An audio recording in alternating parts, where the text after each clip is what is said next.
I think it's a good sign when the most challenging part of going in to get your heart scanned is removing your nipple rings. There was actually a moment while I was patting the floor looking for the tiny little ball that connected both sides of my nipple rings. And that was the worst of it. I would like, if I may, to take you on a strange journey.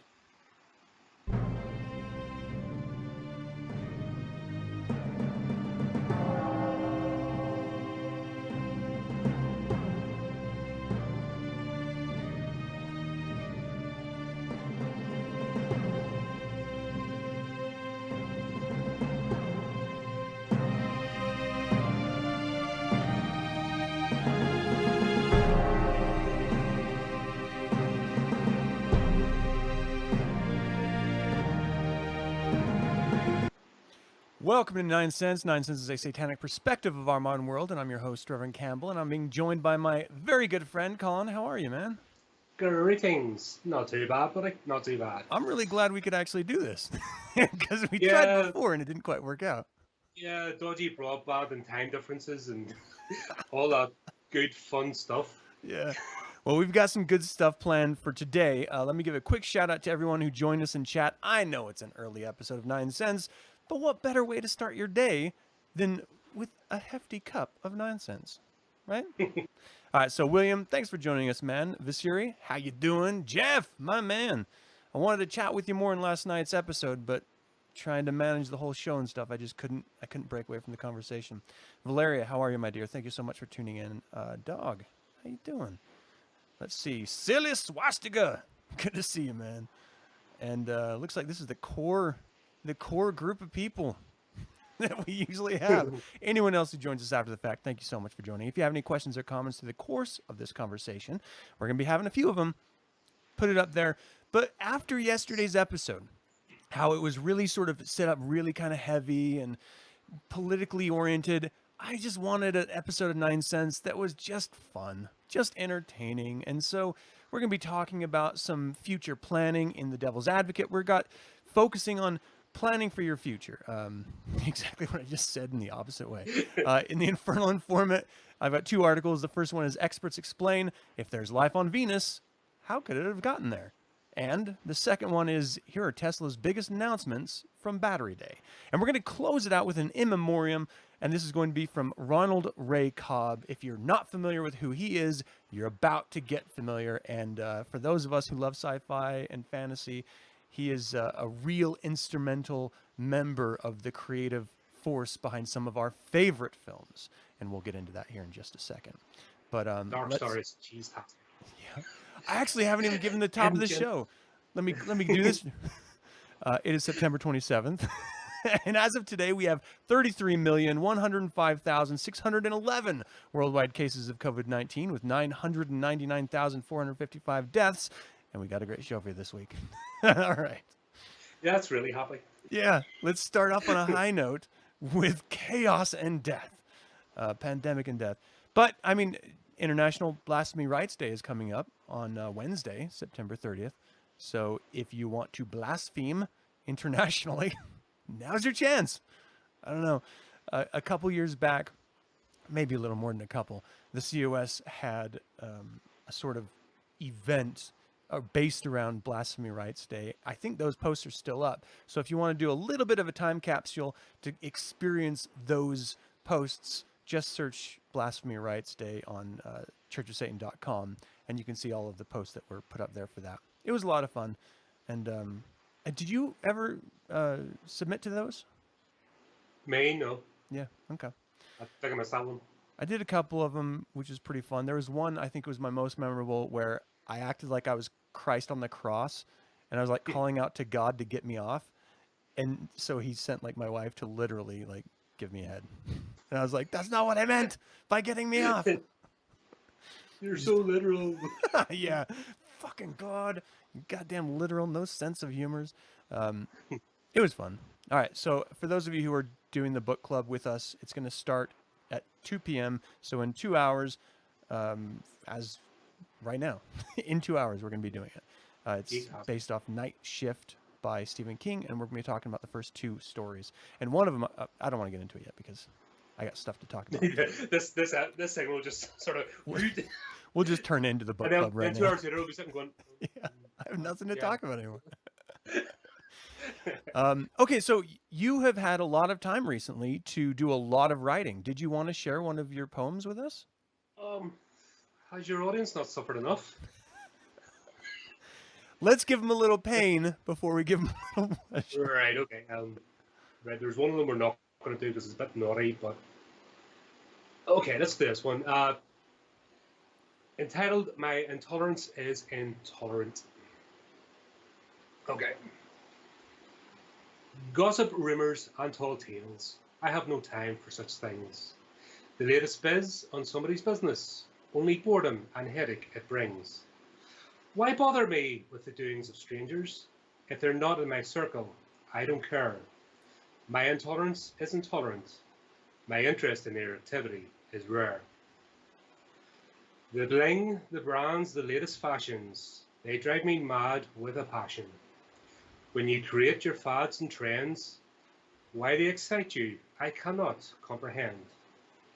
I wear what I wear for me, dripping and dangling myself in your pointlessness holds no truck. My intolerance is intolerant. Do your thing. Have fun with it. Good luck. The songsters, the shows and celebrities. These people don't interest me a bit. The lifestyles of the rich and the famous. Personally, I think it's a pile of shit. Continue to follow the stars and starlets, especially if it brings your life some glee. My intolerance, though, is intolerant.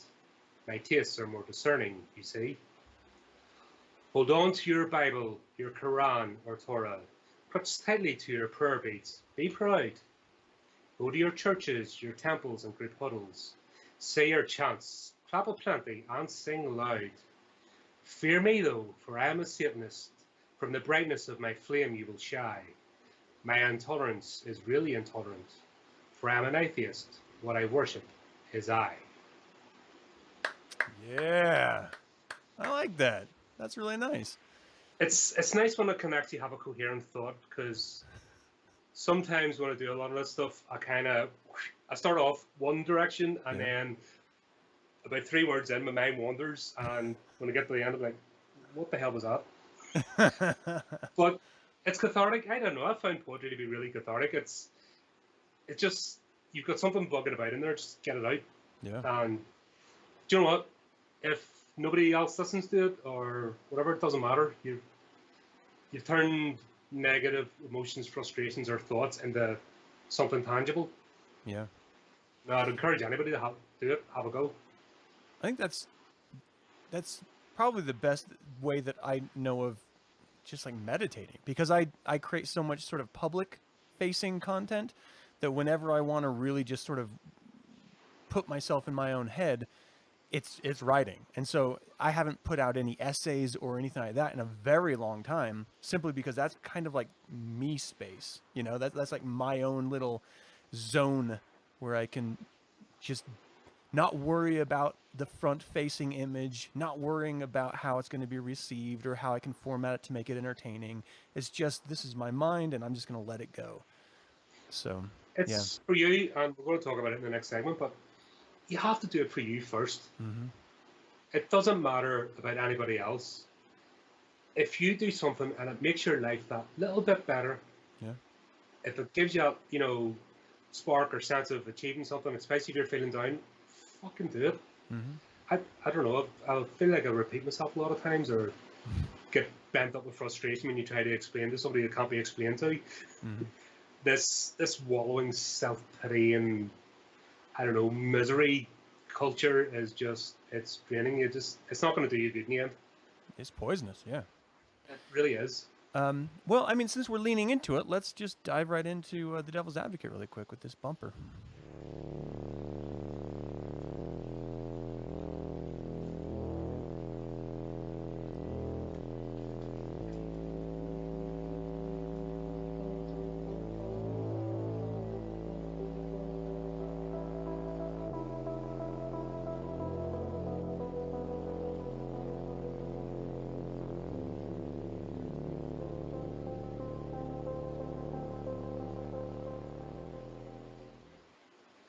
I love that scene from Eyes Wide Shut.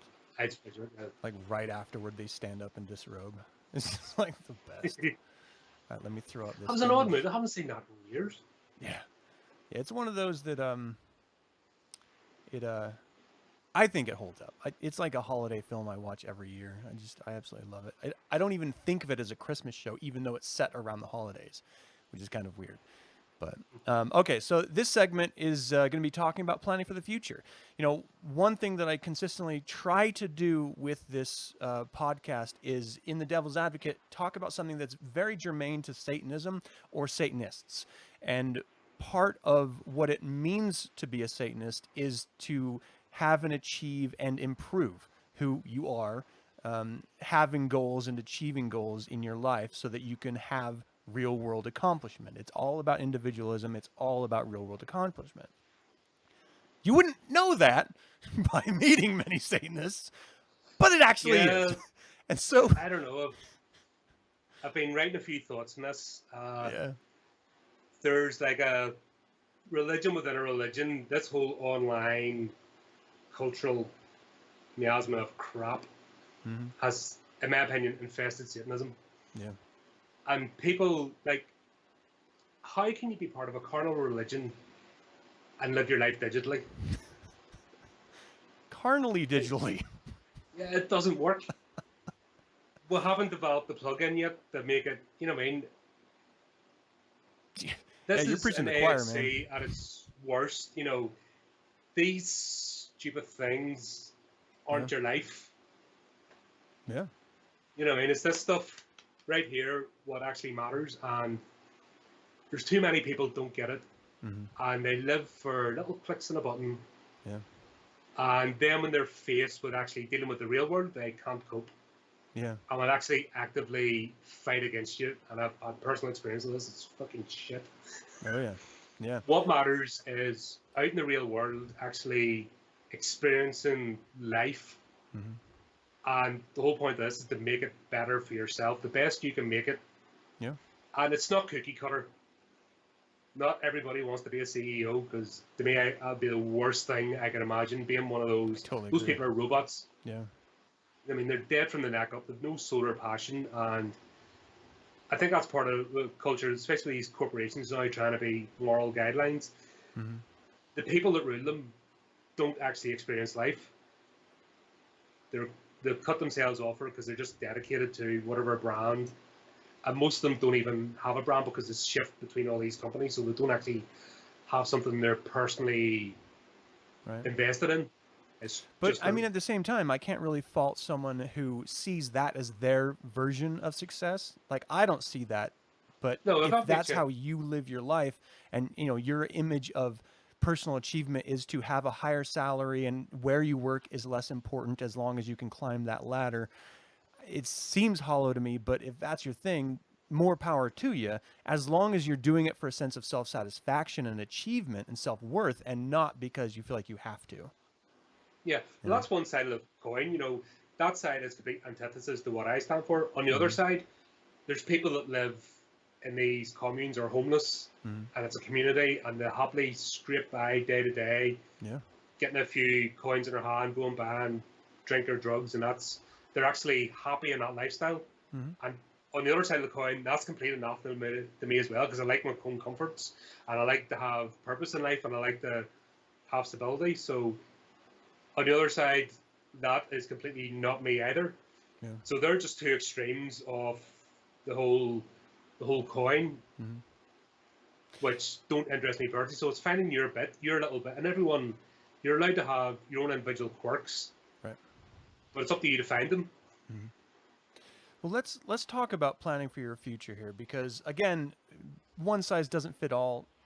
You're going to have to really be able to internalize and reflect on who you are in order to plan for your future effectively. But there are some general guidelines that can be applied by literally anyone in order to realize those futures, those is-to-be's that you want to realize. And so I think, you know, one of the first points it's never too young to start planning your future. And I know, if you're young enough to just get out of high school, or you're going into the working world for the first time after college or after service or something, it can be intimidating, and you don't necessarily think in your 20s, early 20s, that you know what you want.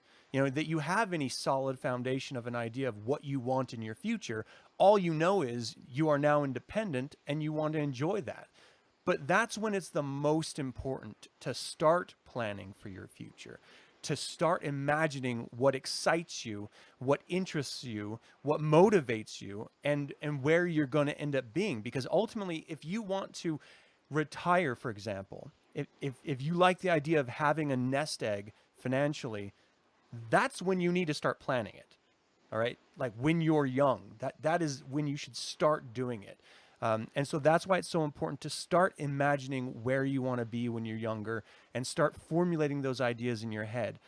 And it's really important as a young man or woman who is just getting out on their own for the first time to understand Maslow's hierarchy of needs, because this, for me at least, helped really frame steps and goals to be achieving in order to find independence and find my own personal version of accomplishment and happiness within my life. And so I'm going to run through these really quick. I'm not really going to dig into them very much, but just so everyone is on the same page.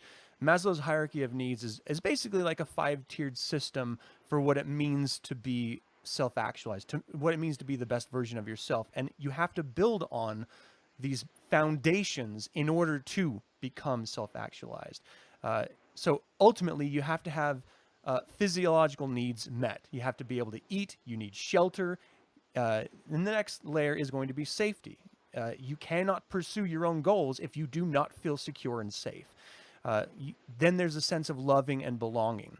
I think this is very important, that a lot of people try to shrug off, either because of machismo or because they don't think it's a cool idea. But the truth is, loving and belonging is not necessarily an external connection.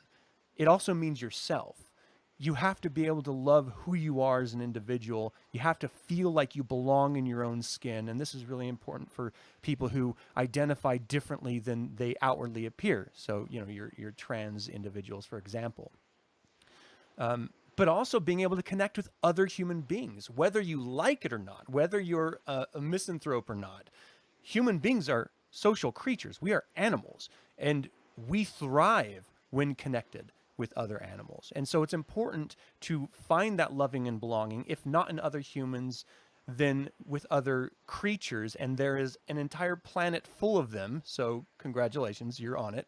You can find whatever sense of loving and belonging fits you individually, whether it's a pet or another human. And then esteem. You have to feel that esteem. Again, internal and external. So in your career goals, it's important to be able to feel like you've had accomplishment, and that your peers in that industry recognize your accomplishment, but more importantly, that you recognize what you've actually done and you feel good about what you're doing. That's one that I struggle with personally. And then after all of those foundations are built up, then you can actually get to that level of self-actualization, where you know in a totality sense who you are and where you're going. You feel comfortable in your skin, and you can move about and do anything that you put your mind to within limits. And that's ultimately what we're trying to aim for as Satanists, right? Self-actualization. And so part of those steps is, making a list of things that you want to accomplish. And again, a lot of people find some of these ideas to be trite, a little sort of dreamy-ish. But the only way that you can actually achieve unrealistic goals is by envisioning them first. And so what may seem unrealistic to you in your current state is not actually unrealistic at all if you just break out of the mental funk that you may be finding yourself in. So for example, right out of high school, I was living in a drug den with a bunch of other fucking losers who were addicts and just alcoholics, and like that was my world.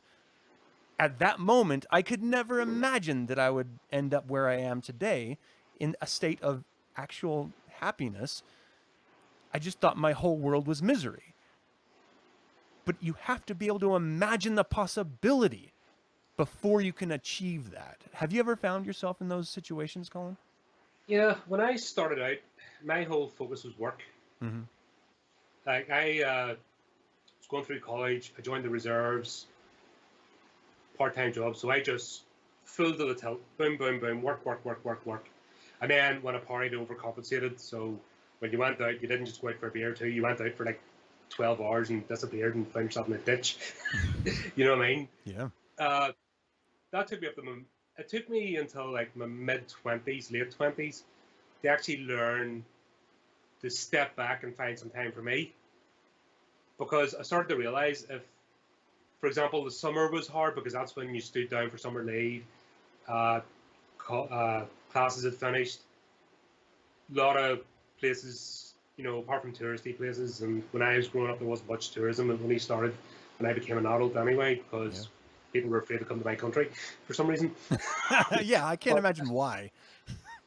But I found myself lost, and I was actually having like a week of being lost of what do I do when I don't have this other stuff. That I started learning I need to do things for me. Mm-hmm. I need to learn this, be clear in my own head sort of thing. So I had focused on work. Also, it was actually going against me. You'd think, and this is a lesson I'm still learning right up until even this year, I used to think, just work hard. That's all you need to do. Just work hard and you'll get there. And I found actually that it's the opposite, because by being hardworking, you're actually become intimidating to other people. So therefore, your practice of lesser magic becomes diminished, because you're going intensely full to the tilt.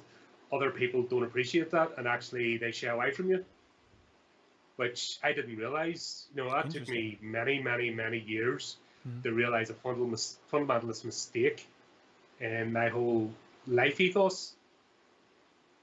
And obviously after recent events, I've just had to reevaluate everything. Yeah. So, fresh start opportunity, you know, you think, where do I go from here? You have to have a plans change. That's one thing you have to understand, that what might be your initial plan. With imagination and life experience, that plan will change. It's allowed to. You're not making a mistake by changing, or changing who you are, or changing what you think about certain things, or having your preconceptions challenged. That's perfectly fine. That's part of growing as a person. If you're the same person you were 10 years ago, there's something wrong. If you're the same person in 5 years' time as you are now, there's something wrong. And that can't be measured. You can't measure my journey with somebody else's. Right. Yes, there's similarities, you know, certain journeys, but no, everyone has individual, your goal is individual. You can look at aspirations and think, yes, that's where I want to be, but that's not going to be the same as somebody else. And I think people forget this. Yeah. And they always look at hyper successful individuals. So they always look at the top tier, 1%. You know, they look at that little apex in the triangle. Yeah. And they forget that there's all the levels below. And everyone always sees themselves at the bottom of the triangle, and not realizing that there's much worse places you can be. So self-honesty, you know, it's a hard thing. Yeah. And more people, especially in this god-awful culture we live in right now, has become less and less. More people are brainwashed. They're not thinking, they're herd conformists. They want to be told what to think, and that is the nature of the herd anyway. We know that. The whole influencer social culture is predicated around herd behavior and herd think. Like, there wouldn't be social media influencers if there weren't massive amounts of people wanting to be them and looking up to them and holding them up aloft. And they haven't actually achieved anything in nearly every case. They've just it's just gleaned a bunch of people to follow them. It's weird.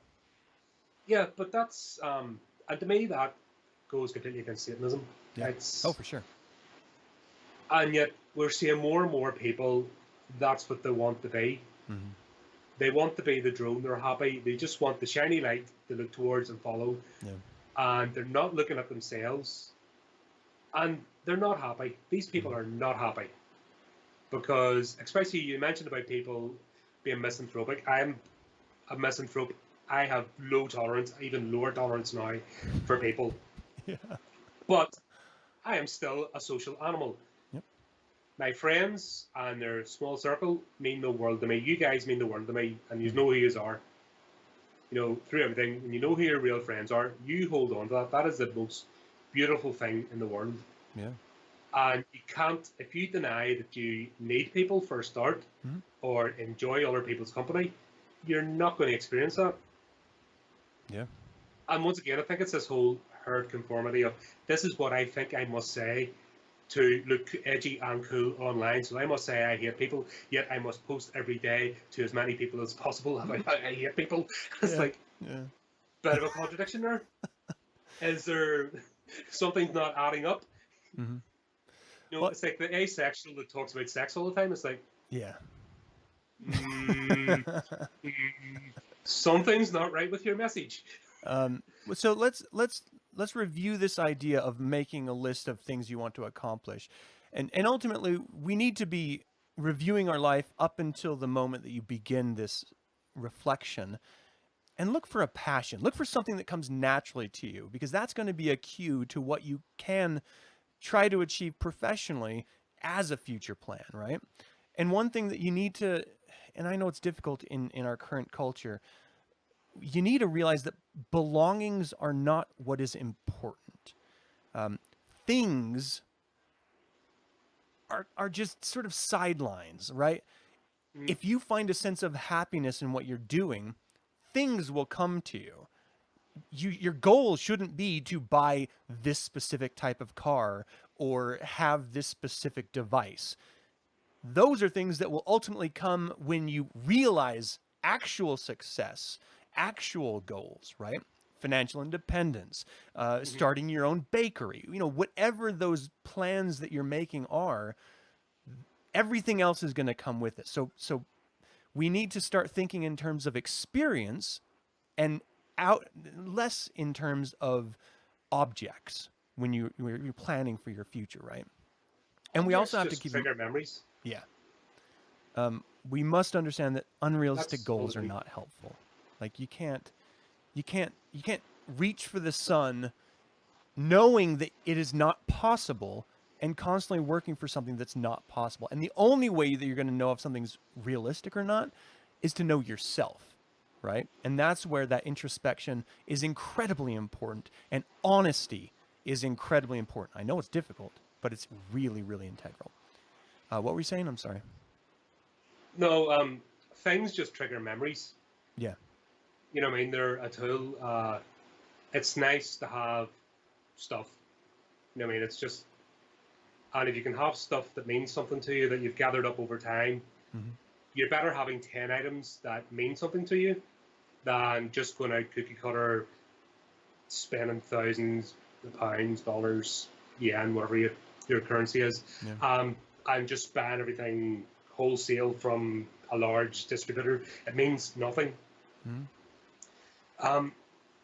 If you're collecting items and you can tie it to a life experience, then you're doing it. You know what I mean? Yeah. You're actually living. That has real value. Yeah. It has real value to you. This whole thing, like, I think I've talked about this before a few times, but having the latest S thing or I thing, I mean, you know what I mean? It's just a tool. Yeah. What you do with it, you know, like this whole, we were talking about this just before we started the show, this whole podcasting thing. Yeah. It's the most, all this shit you have to do in the background to sit here and have a conversation and stream out. Yeah. Is ball breaking. It's a pain in the ass. It's absolutely fucking tweak this, tweak that. But if that's your passion to actually, in the end, achieve your aim of doing that, that's it. You know, and then by getting a bit of success, should it be affiliate marketing or monetizing your podcast or selling something, and that brings you in that you can buy a better item. Right. It's not the item, you know what I mean? If you had the money and just bought the item, that means nothing in itself. But by becoming more successful at your craft, your passion, your hobby, and should it take you 3 years to buy that new microphone? Right. That new microphone will mean much more to you because of the journey that you went on to get to it, if that's making sense. Yep. Absolutely. Yep. So Absolutely. the journey, how you get the item, it doesn't matter. And there'll always be the Joneses. Yeah. You have that phrase over there as well, keeping up with the Joneses. Yep. Yep. There will always be the Joneses. There's always somebody that will have more, but there's always people that have less. Yeah. So beating yourself up, and that's the difference between, you've talked about it before, about this feeling uncomfortable, you haven't achieved enough, and that's what drives you, but you can't turn that into a stick to beat yourself with. Yeah. You know what I mean? You can't do, I'm hopeless, I'm this. That's negativity. You have to, yes, you aim for something, but you have to recognize, you have to stop and smell the roses and recognize where you are, what you've achieved. If you don't do that, what is the point? Yeah. You're just another mindless drone trying to get shares, likes, and follows and gather stuff for absolutely no reason at all, but for the ratification of somebody else. Because in the end, it won't please you. It's and for a fleeting moment, because this stuff is temporary. These likes and thoughts and, you know, well, accolades, that's the word, sorry, accolades of strangers is temporary. And you have to keep always ramping it up, and eventually you burn out. It's just not, it's not sustainable. And that's why I've seen so many people now miserable. This whole online culture, we've seen it. We've now seen it over close to 20 years. We're seeing the damaging effects of this superficial, non-carnal construct that people have plugged themselves into willingly and have no self-introspection, no self-thought. They wait for the latest whoever to post whatever that emotionally resonates with them, whatever camp they join, and they're waiting to be told what to think, what to share. They don't put the brakes on, they don't think for themselves, and they're unhappy, they're unhealthy. They can't even take photographs of themselves. They have to put filters on. Yeah. Do you know what I mean? If you scroll down social media, and I have to do it to promote podcasts, you have to do it for your job, so it's not like by choice, but it just takes a quick scroll down to see the patterns of filtered pictures. People are not happy with themselves. They have to put a mask on. That's telling. You know, that is It should 100% be. telling. It doesn't seem to be, but because people keep doing it. If you can't stand like flipping grey hairs, I've got wrinkles of flipping man boobs. I don't, you know what I mean? It's me. Yeah. But if you can't be happy with that and be comfortable enough to put yourself out there, fucking what good? How are you going to achieve anything in life? Yeah. I like what Jeff is saying in the chat room. He said, forcing yourself to do a minimalist cleanse will definitely show you what physical things you actually need. I actually like that idea. I've never actually done it myself, but it is something that I've thought about.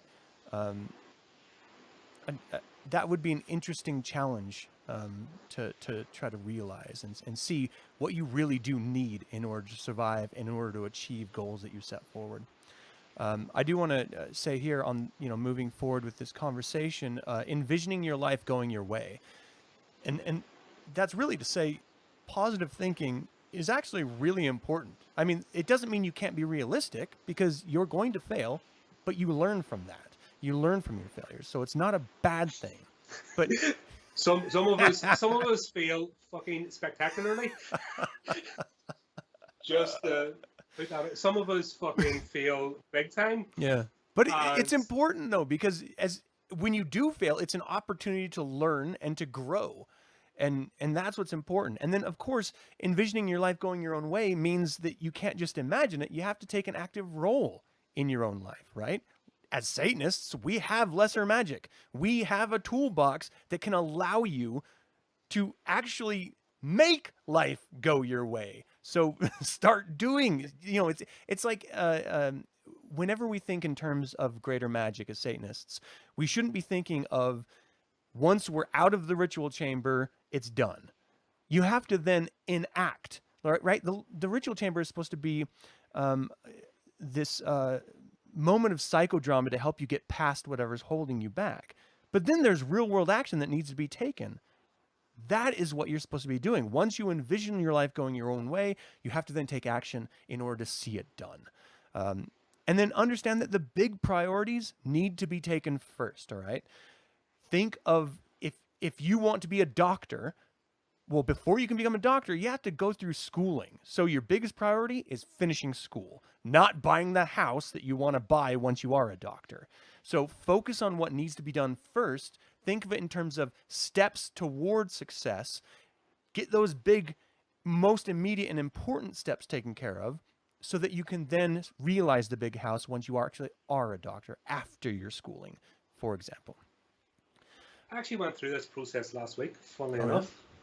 Yeah, because I've had to re-envisage career choices, life, everything. I'm essentially starting from scratch. So I actually had a conversation with a careers advisor. That's one thing I love about the UK is there's so much out there. If you're even struggling at life at any age, there's help. You know, these National Career Service, for example. If you feel like you're going the wrong direction, you take this whole assessment, and I'm talking about your 3 hours of answering questions across the whole spectrum.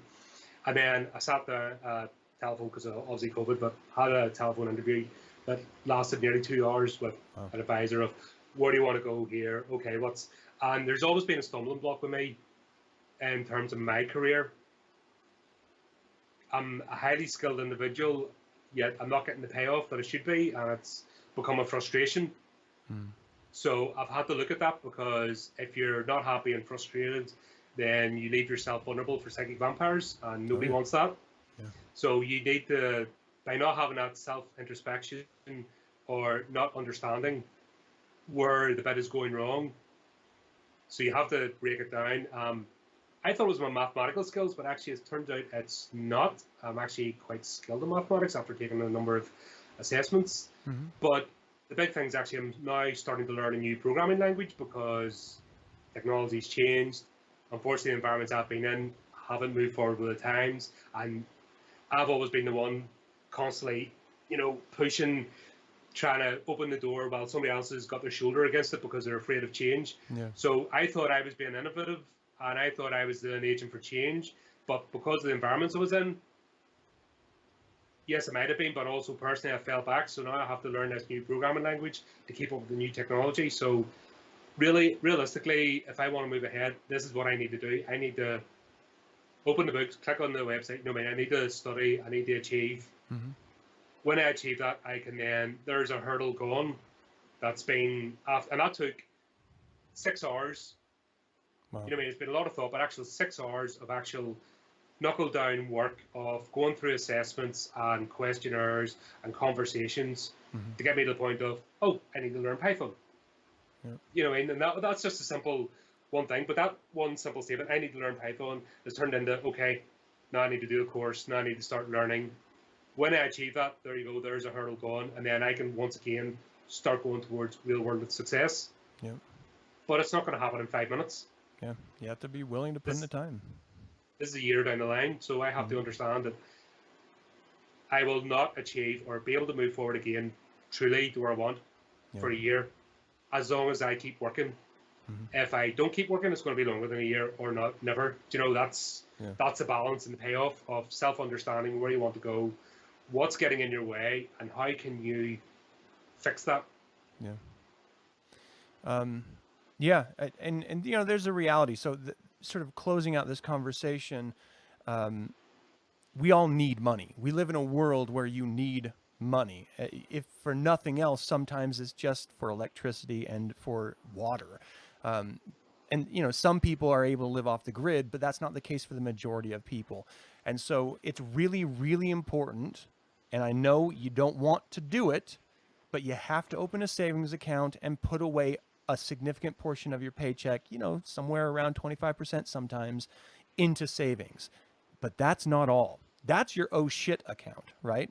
Your real future lies in your retirement planning. You have to set up a retirement fund. Now, there's tons of ways to do this. I've done an entire show about this, so I'm not going to go into it in detail. But if you have a savings account and you have a retirement account, portions of every single monthly income is going into those. The earlier you start, the more massive a nest egg you're going to end up with. The later you start, the less significant nest egg you're going to have. That's why it's so important, because interest compounds upon the principal, and you get these massive returns in the future. So you always have to think about that moving forward. That's going to allow you freedom to explore opportunities, to take risks that you might not otherwise do. So always keep that in mind. But then also there's the support networks that we all find ourselves in need of, right? Surrounding yourself with people who want to help is really important. Being willing to ask for help is really hard, but it's really important. Counterproductive pride does nothing for anyone. So if you need help, be humble enough to ask for help, and you can, if you have real friends or real support groups, you will find that help. Feeling proud of what you're good at and trusting your instincts is really important here too. There's a fundamental difference between getting to that point of asking for help and being a mooch. Yeah, it's and huge. If you have real friends, they will know the difference. Mm-hmm. There's nobody likes that person who always takes and doesn't give back. Yep. And it's insulting to people that you make friends with, because then are you just making friends with these people because they're a commodity? And that always shines through. Maybe not in the short term. And you see it online as well. You see these people are absolute leeches, and they get away with it, and they get away with it, and they get away with it, and then they build up a following, like we were talking about earlier, and they end up with this buffer, and then if anybody challenges them, they send their minions after you. Yeah. And people are waiting for that call as well. That's all part of this whole herd conformist. They look for somebody to latch on to. So it's almost mutual vampirism. I don't know quite how to put it, but there's people, even within Satanism, they're looking for that person, and then they're waiting for the attack signal. They want to be told to go and have a go at somebody else. Yeah. I think that series, Handmaid's Tale, is a good example. What's the series? The Handmaid's Tale. Oh, okay. I haven't actually seen It's not that that one that got, right, the girls are all oppressed, blah, blah, Yeah. blah. And then they get in a circle, and somebody was convicted of a crime. It was a man. I think they killed a baby or something, but basically they got them in a circle. All the girls who, the slaves basically beat this guy to death. Oh, shit. And that was their chance. It was actually controlled, because the people that are controlling them sent them after this person so that they feel better. Mm-hmm. So they're not acknowledging their own lives and their own situation, but by lashing out against someone else, then they get that catharsis, and then they feel better about themselves, and then they can get to live in that bubble again and forget that they're actually no control over their life. Yeah. So you see this. Where am I going with this? Hold on, sorry. Well, for those in a vacuum that have no control, if they get a little bit of control by being told to do something, that gives them a minute sense of importance. Yeah, and they're still being controlled, but because they get the lash out of someone else, then they get the mask off feeling. Yeah. But if you mask off feeling, you can't be successful. Mm-hmm. And the conversation, if you're generally not honest with yourself, that first conversation is going to be a hard one. Yeah. So It's there's an no important one. buts or babies. It's important, but it's not going to be pleasant. Nope. You got to All look right. at yourself small. Yeah. Well, let's stop the conversation there. We're like 3/4 through the show, so we're gonna have to burn through these articles. Let's move on to the Infernal Informant.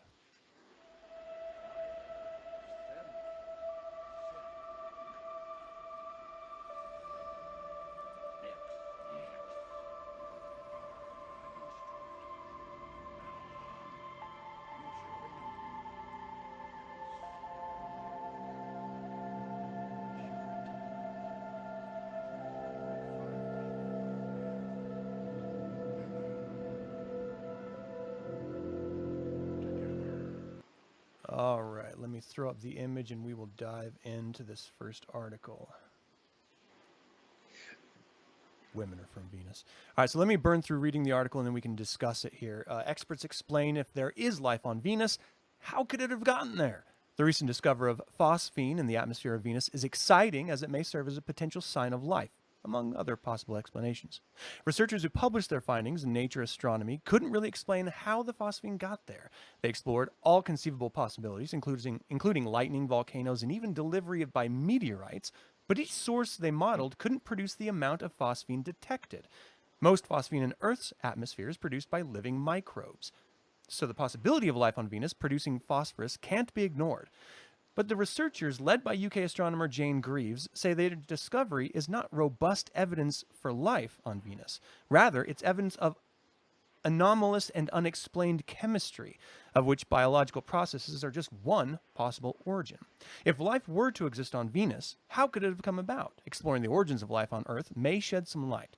Understanding how life formed on Earth not only helps our understanding of our origins, but could also provide insight on the key ingredients needed for life as we know it to form. The details around the origins of life on Earth are still shrouded in mystery, with multiple competing scientific theories, but most theories include a common set of environmental conditions considered vital for life, and these are liquid water, mild temperatures, a process to concentrate molecules, a complex natural environment, and trace metals.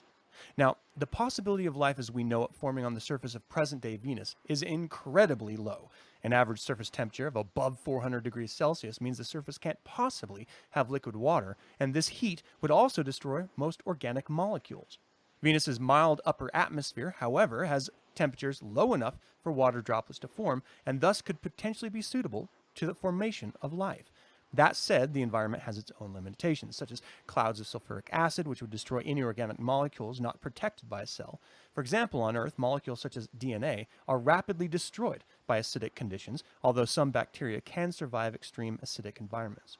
Although the constant falling of water droplets from Venus's atmosphere down to its extremely hot surface would destroy any unprotected organic molecules in the droplets. Beyond this, with no surfaces of mineral grains in the Venusian atmosphere, on which organic molecules could concentrate, any chemical building blocks of life would be scattered through a diluted atmosphere, making it incredibly difficult for life to form. Bearing all this in mind, if atmospheric phosphine is indeed a sign of life on Venus, then there are three main explanations for how it could have formed. One, life may have formed on the planet's surface when its conditions were different to now. Modeling suggests the surface of early Venus was very similar to early Earth, with lakes or even oceans of water and mild conditions. This was before a runaway greenhouse effect turned the planet into the hellscape that it is today. Another possibility is that life in Venus's atmosphere, if there is any, came from Earth. The planets in our solar system have been documented to exchange material in the past. When meteorites crash into a planet, they can send the planet's rocks hurtling into space, where they occasionally intersect with the orbits of other planets. And the third possibility is to consider that a truly alien form of life that we don't know about, could have formed on Venus's 400 degrees Celsius surface and survives there to this day. Such a foreign life probably wouldn't be carbon-based, as nearly all complex carbon molecules break down at extreme temperatures. Although carbon life-based produces phosphine on Earth, it's impossible to say only carbon-based life can produce phosphine. Therefore, even if totally alien life exists on Venus, it may produce molecules that are still recognizable as a potential sign of life. It's only through further missions and research that we can find out answers, and luckily there are two of the four finalist proposals for NASA's next round of funding for planetary explorations are focused on Venus. These include Veritas and Da Vinci Plus. All right, so I wanted to bring this up. This is an article from scientechdaily.com, because I love the idea of being faced with the reality that we don't have all the answers. I love the what ifs, the dreaming of possibilities. Does stuff like this excite you? Yeah. The thing that gets me is, did science change?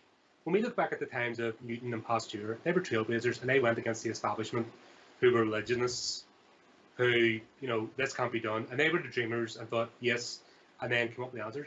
Nowadays, you see scientists, and they're actually the establishment, the religion. This can't possibly happen. Yeah. I started off, my original trajectory was science. I was going to go into forensic science, and I enjoyed the bar more than studying. And that's how I ended up going into administration / databases. So, but from an early age, I loved, there was quest series that used to buy it every magazine every 2 weeks. Scientist Weekly. I used to love that stuff because it was innovators, trailblazers, and it was always a question: what if? And now you've got these other arseholes going, no, can't. It's like carbon-based life is just the template we know and recognize, and can equate to our solar system. We haven't even left the moon.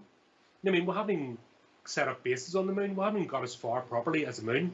We have landed on it once, which people are now even disagreeing whether that happened or not. Yeah. Do you know what I mean? Like 50 years ago.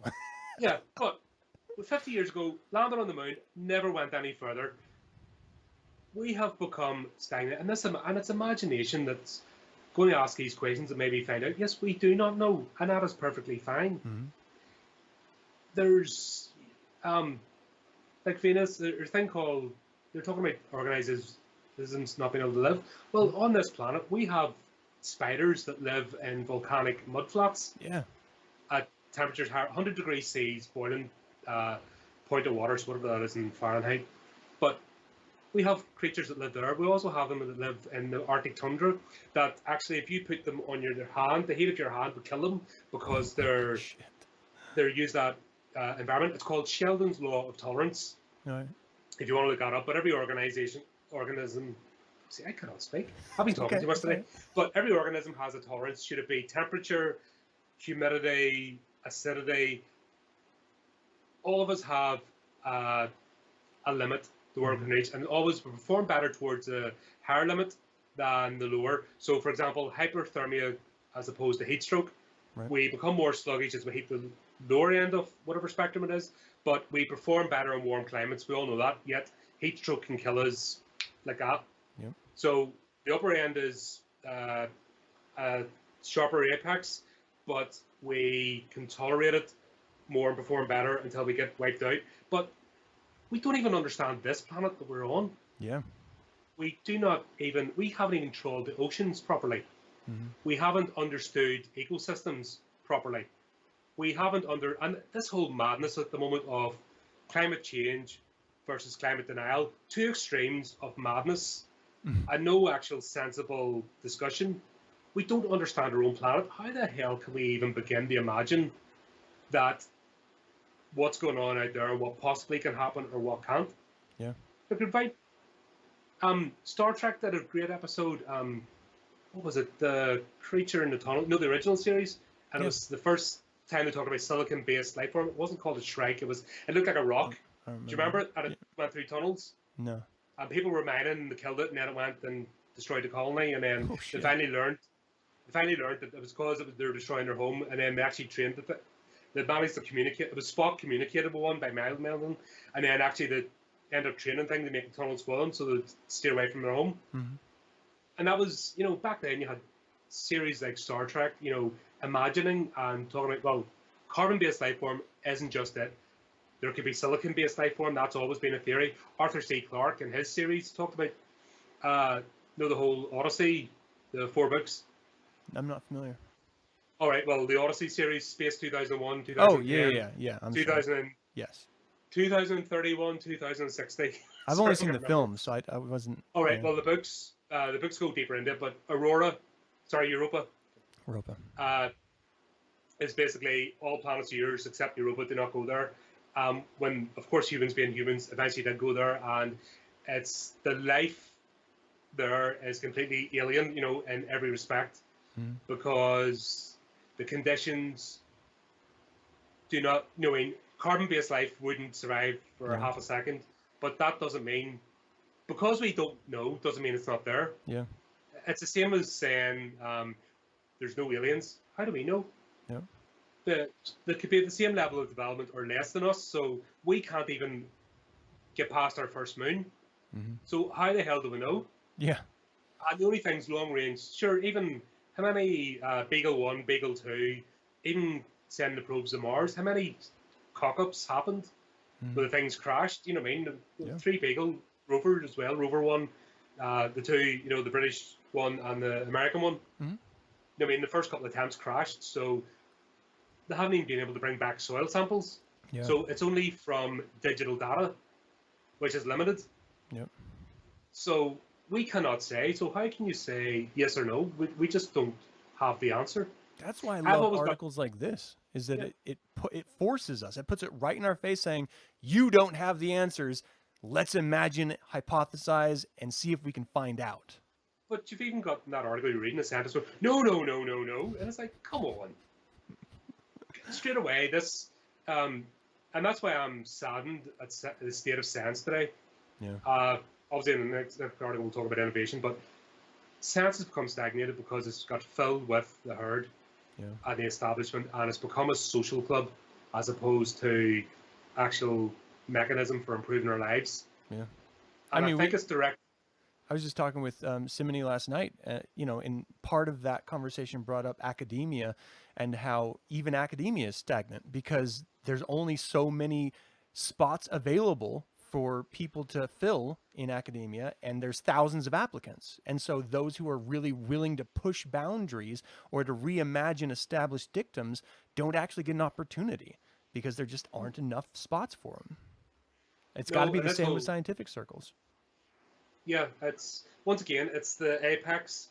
But what's happened is these people at the top have cut off all levels below. Mm-hmm. So you have to be either at the top in the club or you're nothing. Mm-hmm. It's really horrible. It could be quite depressing. Yeah. And I think we're starting to see people are getting really pissed off. And that's why you're starting to see a bit of a lashback. And yeah, at the moment it's going through the prism of politics, but it's so much deeper. Yeah. You know what I mean? And this is a thing that's been going on for 40 years. Mm-hmm.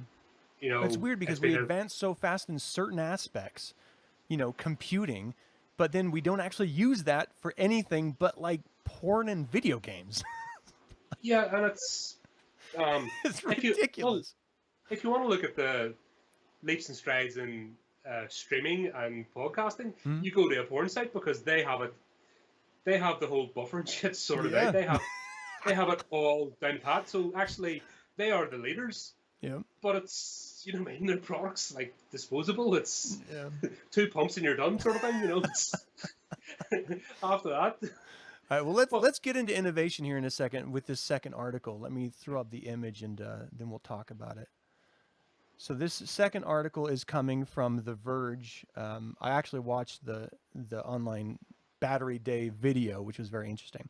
Here are Tesla's biggest announcements from Battery Day. The socially distanced outdoor event had Musk and other presenters addressing Tesla shareholders in parked cars, who honked their horns to indicate their approval of the speaker's remarks, almost like a drive-in movie shareholder meeting. Here are the main takeaways from Tesla's 2020 Battery Day. Tesla plans to manufacture its own tabless batteries, which will improve its vehicle's range and power. The new batteries will be produced in-house, which Musk says will reduce costs and bring the sale price of Tesla electric cars closer to gasoline-powered cars. It's expected to lower Tesla's cost per kilowatt hour, a key metric used to measure electronic vehicles' battery packs. The tabless cells, Tesla is removing the tab that connects the cell and what it's powering, which Tesla is calling the 4680 cells, will make its batteries 6 times more powerful and increase the range by 16% for their vehicles. Musk has been teasing the Plaid powertrain for a while, which will be a step above its ludicrous model. It will have a range between charges of 520 miles, get from 0 to 60 miles per hour in under 2 seconds, and have a top speed of 200 miles per hour. The price is listed on Tesla's website at $139,990. Musk has noted in the past that the Plaid trim level would cost more than our current offerings, which it does. It will be available in the Model S in late 2021. Musk said Tesla will build new cathode plant for its batteries in North America, part of its quest to reduce supply chain costs and simplify cathode production. It also makes improvements to its process that will make cathodes 76% cheaper and produce zero wastewater. The company also plans to diversify the cathodes it uses because of low nickel supplies. Tesla plans to eliminate the use of cobalt in its cathodes. Musk has said he wanted to eliminate it entirely in the past, even though Tesla's existing batteries use very little. Cobalt is often mined under conditions that violate human rights, which has led to a push to find other materials to replace it. Musk didn't offer a timeline for when the company will stop using cobalt, but said it will make its batteries significantly cheaper. Quote, "It's absolutely critical that we make cars that people can actually afford," he said. "Affordability is key to how we scale." Tesla plans to reduce the cost of battery cells and packs with an end goal of building a $25,000 electric car. Tesla will hit this goal using its new tabless batteries and change the materials inside the cell, which he said should allow Tesla to half the price per kilowatt hour, Musk says. This is amazing because what Tesla is doing is completely re-envisioning how batteries are created and how they should operate. Something that hasn't been done for so long since the Yeah. invention, literally since the invention of batteries. We haven't made any progress. And now one company is actually doing that. This is what you're talking about when you're talking about innovation and rethinking old established models. Because ultimately, what this is going to mean, and this is why I'm such a champion of Tesla, is because their goal is not to be the dominating car manufacturer. Their goal is to convert the world to electric. And that's just so that the world can continue to exist. That's the mission statement. Yeah. This is somebody with a vision, Yeah. and it's very. There's only two innovators, in my opinion, now, and that's Musk and Dyson are the only two like true innovators. Yeah. Steve Jobs, I was never a fan of. He did too much on other people's backs and just dressed up in pretty packaging. Yeah. But actual people that believe in their product, yeah, and this is how we're going to reach the stars. Yep. Because that's what's holding us back is power. Once again, this whole, it's even down that he's understanding necessity is the mother of invention. Yeah. And we're going to see this whole COVID thing, Mhm. we're actually going to see, hopefully, a leap forward in remote working. When people see the benefits of it, they're not going to want to go back. You know what I mean? That Pandora's box has been open. Something I've been a proponent for many years. We don't need to go and sit in an office together to be productive. Yeah. In fact, it's distracting because you're wasting an hour a day commuting, sometimes more. Yeah. All the other guff that's non-productive and the stress. All the bullshitting back between people and Yep, and the frigging politics and all that. You know what I mean? Yeah. That's office actually, politics. you're actually more chance of being more productive and invested if you're left alone and trusted. But necessity, now the COVID has brought that necessity, and we're going to see leaps and bounds, and people aren't going to go back. He's now saying that because of the lack of nickel and because of the way things are made, he's not happy with. He's actually putting the problem forward. Also, he wants his car to be affordable. He knows that if he has the propriety of the business model and the technology, yes, people will copy it, but when he gets there for that first year, he can write his own checkbook. It's legacy. You know, I think he's somebody that understands legacy.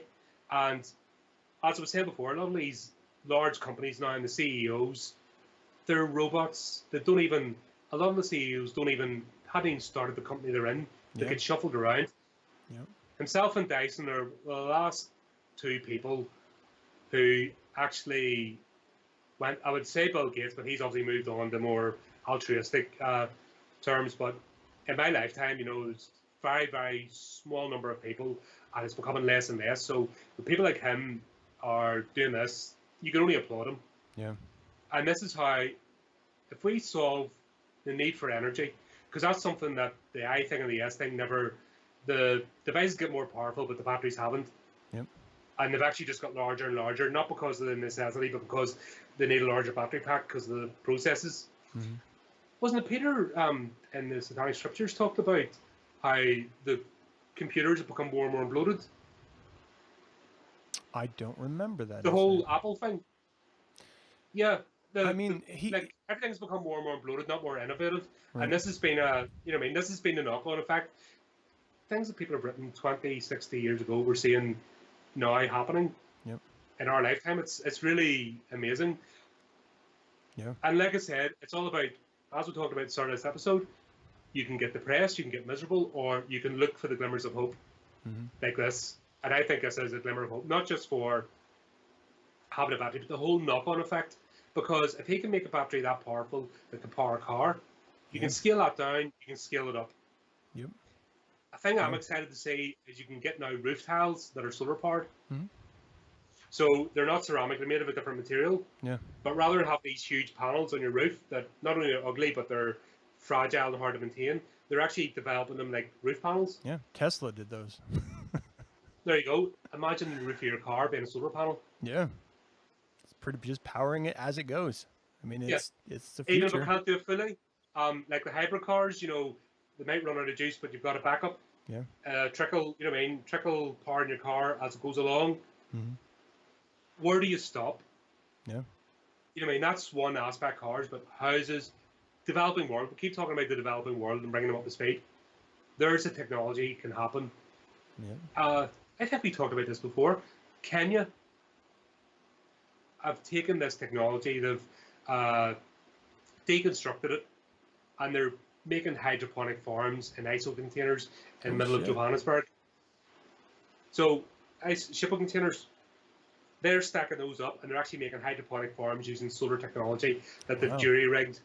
That's crazy. But these guys are the future. I say in 100 years, the Kenyans, you know, I mean, they if their princes stop giving away all their money online, you know, hey, they got to make a buck too. Yeah, but if they stop giving away all their money online and use it in-house, right. Do you know what I mean? But we're seeing innovation that can only be encouraged. The problem is that we are focusing on all the wrong things right now. Yep, I agree. We are focusing on social constructs and beating the other side around the head of a brick, whatever herd gang, and they're both herd gangs. Yeah. We're more concentrating on being part of a herd and attacking the other weaker herd or taking an opportunity than actually looking at this stuff and looking at the future as solutions.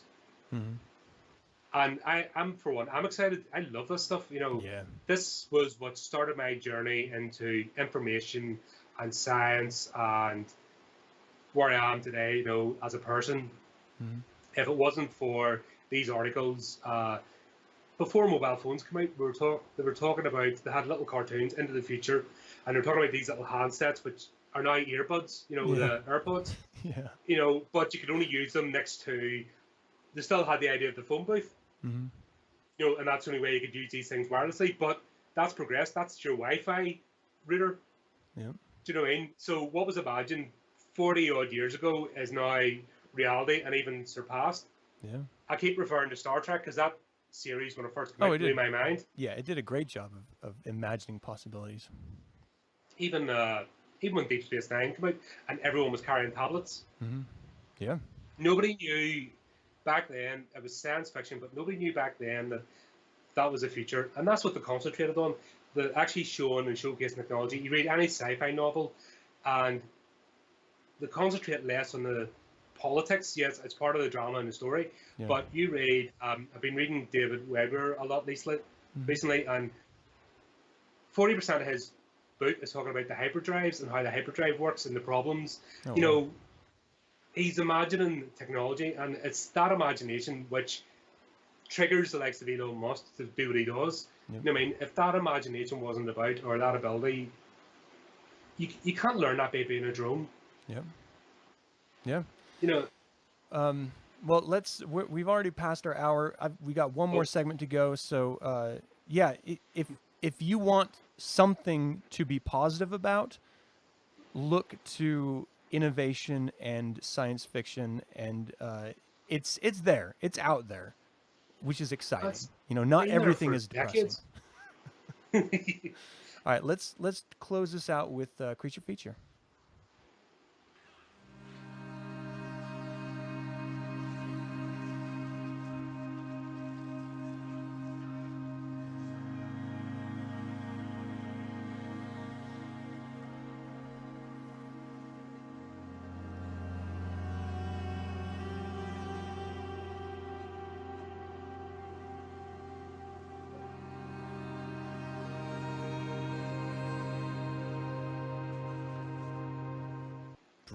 Fly.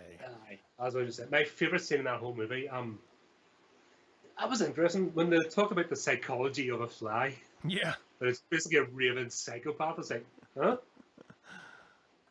I'm gonna throw up a bunch of images. We're gonna talk. This is an in memoriam, and I'm just gonna let these scroll in the background. They're 10-second intervals. All right. So this is an in memorial for Ronald Ray Cobb. He was born September 21, 1937, and he died September 21st, 2020. He was an American-Australian cartoonist, artist, and film designer. By the age of 18, with no formal training in graphic illustration, He was working as an animation in-betweener artist for Disney Studios in Burbank, California. He progressed to become a breakdown artist on the animation feature Sleeping Beauty in 1959. He was drafted in the U.S. Army in 1960 and was sent to Vietnam in 63 as a draftsman for the Signal Corps. He began to contribute to Los Angeles Free Press in 65. His editorial political cartoons were a celebrated feature of the Freep and appeared regularly throughout member newspapers of the Underground Press Syndicate. Cobb designed the cover for Jefferson Airplane's 1967 album After Bathing at Baxter's.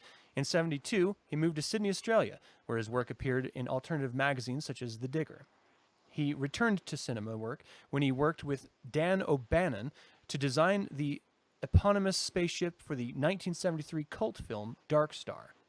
After contributing designs for Alejandro Jodorowsky's uncompleted film adaptation of Frank Herbert's novel Dune, Cobb was engaged by Lucasfilm to produce conceptual artwork for the space fantasy film Star Wars in 1977. He worked alongside artists John Molo and Ralph McQuarrie. He created his designs for a number of exotic alien creatures for the Mos Eisley Cantina scene. In 81, Color Vision, a large format full-color monograph, appeared, including much of his design work for films of Star Wars Alien in 1979, Conan the Barbarian in 82, his first feature for which he received the credit of production designer. Cobb also contributed production design to the film The Last Starfighter, Leviathan, Total Recall, and True Lies, The Sixth Day, Cats and Dogs, Southland Tales, and the Australian feature Garbo, which he directed. He contributed to initial story for Night Skies, an earlier darker version of E.T. Steven Spielberg offered him the opportunity to direct the scarier sequel to Close Encounters of the Third Kind until problems arose over special effects that required a major rewrite. While Cobb was in Spain working on Conan the Barbarian, Spielberg supervised the rewrite into the more personal E.T. and ended up directing it himself. Cobb later received some net profit participation. In 85, he received credit as DeLorean time travel consultant for the film Back to the Future. During the early 1990s, he worked with Rocket Science Games. His designs became most notable in Lodestar, the space bar, in which he designed all the characters. He also co-wrote with his wife Robin Love one of the Twilight Zone episodes. He died on his 83rd birthday, September 21st, 2020, from complications of Lewy body dementia. The reason why I bring out people like Ronald Ray Cobb, or I did a feature on Ralph McQuarrie in the past as well, is because artists and creators like these gentlemen who have inspired films and been integral pieces to films and books and music and newspaper editorials are the very central cores of what inspire us, future generations that reflect fondly on these films. They are the match that ignites the inspiration for future generations, these artists and concept designers. And I don't think they get enough attention. They don't get enough credit for what they do. But Star Wars would not have been Star Wars if it weren't for people like Cobb and McQuarrie. It would have been Buck Rogers, which is fine, but it's not media changing, you know? I mean, Star Wars changed everything from the moment that it was released and onward. And to have someone like Cobb, who was not just integral to creature design in Star Wars, but he worked with, oh my gosh, Alien and Aliens. Ridley Scott. Ridley Scott, but why can't I think of the artist who did the Aliens? Giger. Giger, thank you. Giger. He worked with him in order to realize the actual film version that we actually saw. I mean, these collaborators are genuinely amazing, in my opinion, because isolated and alone, they can create very interesting things. But when they work together, they create culture-changing paradigms.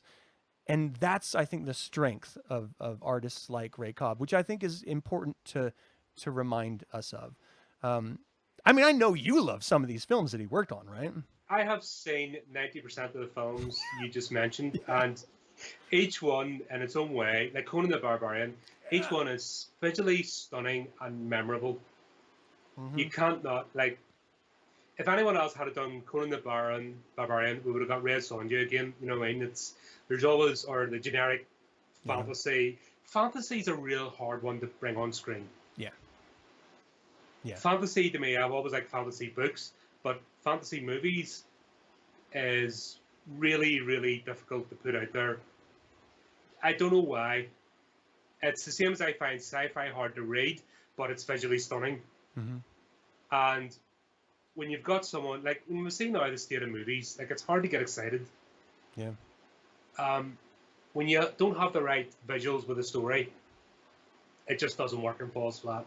Yeah. And then you just forget it and move on and you get depressed. But these guys, I wouldn't have had even a quarter of the imagination I have today if it wasn't for these guys.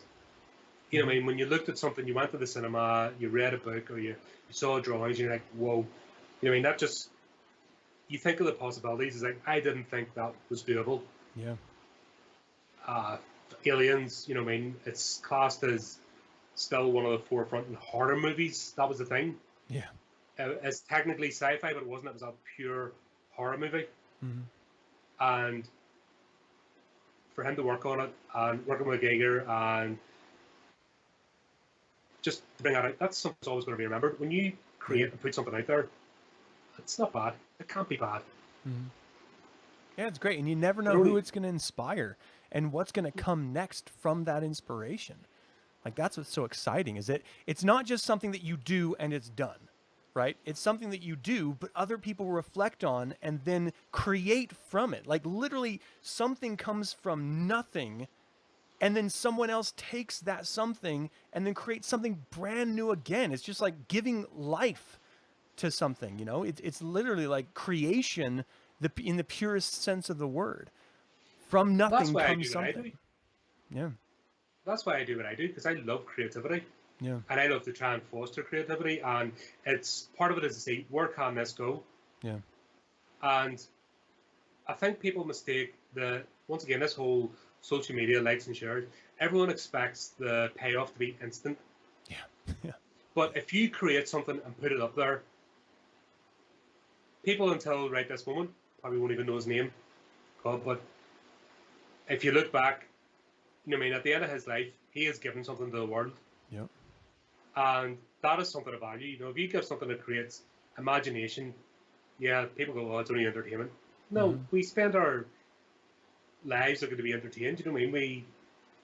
We spend a long time on work, but at the same time, we spend just as much time looking to have our imaginations fired to bring some happiness. You know, there's nothing wrong with bringing happiness to other people's lives. Yeah. I just don't understand this misery fucking cult of today that seem to don't want that. Yeah, I don't know. I'm glad that there were people like Cobb, and there are a massive amount of creators right now in and outside of film and storytelling in general that are just out there in order to create something that excites and inspires others, or maybe just terrifies them for a moment. And that is worth something. That is something tangibly of value, because it speaks to the human experience and not to a fleeting moment in culture, because that is washed away. To provoke an emotional reaction is valuable, positive. We have to acknowledge all of our emotions. Yeah. The whole range. They're not good, bad. They're just part of you. Yep. You know what I mean? Anger, joy, fear, loathing, hate, arousal. You know what I mean? It's all part of the package. Mm-hmm. And as a carnal being, that's what we are. And by not ignoring, once again, this whole stripping away and just doing everything digitally and not living a carnal lifestyle, you're denying something from yourself. Yeah. I think now, though, the mainstream media / Hollywood / production, that's not where we're going to see innovation. Mm-hmm. It's on the fringes. It's actually the internet. It's the individual creators. And the world isn't quite catching up with it yet, but that's where the future is. The next person's the YouTube star, you know, that blows up and goes viral, and sometimes it's not until after a year or 2 years. You know what I mean? The next one is whatever the new platform is. That's where you're going to find the new innovators. The old Hollywood filmmaking, the ones in charge of media, the big five publishing powerhouses in charge of books. Yeah. That's not where you're finding innovation now. It's independent creators. Yeah. So the best thing you can do as a person if you're wanting to help this move along is find independent creators, support them, help them along if you can, collaborate with them if you've got some sort of ability, because that's what the future is. Yeah. And eventually, things go in cycles. Eventually, we'll get through this cycle of humanity because we've been through the Dark Ages, we've been through the medieval times, we've been through the Inquisition. Now we're going through this. It'll get a name in 40 years' time or something. Yeah. What we're going through right now, but we'll get through this, and the people that will stand out will be the likes of the modern day Cobs, who've actually added something, who haven't just lit their burning torch and went running after the next target. It'll be the one that's actually stopped, thought into themselves, thought about a plan, and decided what they need to do to make themselves happy. Yeah. Because what's also important, this doesn't have to just be your job. You can create and make something as a hobby that gives you catharsis outside what you actually use to earn a living. Right. And that could be more valuable because you get that release and then you're not putting all your eggs into one basket. And then by getting that catharsis somewhere else, you can not get as frustrated when you do your day-to-day. Yep. And yeah. the more people understand that and the more we can encourage people to do it, the happier I'll be. Because I think that's how we're going to get out of this fog and misery, the misery cult that we're all getting subjected to right now. I hope so. I really hope so. I mean, we have all the inspiration we need. We just have to look for it. And so I'm glad that we can highlight people like Cobb in this. But that's going to be it for this episode. Thank you all so much for tuning in and for participating. I'm just like removing all these images so you're going to see them flashing by here for a second. Thank you, Colin, for joining me live on this episode. I really appreciate it. Thanks for having me. I'm glad we didn't have any technical issues this time. Yeah, no, it went off perfectly, and we had a good conversation too. So I mean, it's nothing but a net positive. For those of you tuning in live or watching this after the fact, thank you so much for your support. Of course, you can always subscribe to the YouTube channel, sign up to the email list, and get notified what I'm going to be talking about and who I'm going to be talking about it with. So really, I do appreciate everything that you said, and the chat room is just going off. So thank you guys so much for your interaction and engagement. Colin, do you want to promote anything that you're working on right now? Just started a new podcast called the Horrific Podcast. Starting off, we've got a weekly segment where we feature authors and aspiring writers. So writers submit, we perform the stories. Once a month, just did my first live stream today with myself and Cameron are working on that. So every month, last Sunday of the month, we're going to come on, talk about horror movies, books, new releases, what's gone before, remakes, and just riff a bit. Still having a few technical difficulties, still trying to figure all this out. It's a new thing which I'm having to study, but it's actually quite interesting. This whole live streaming thing and getting it set up is... There's a learning curve for sure. Oh yes. I'm still working out some kinks, so it's a process. But it's good. It's good to learn stuff. Absolutely nothing wrong. Just learn, do it, and get out there. But yeah, if you want to check us out, I'll probably drop a link in the comments or something. Yeah, okay. That'll work perfect then. All right, well, thank you all so much, and until next week, hail Satan, everyone.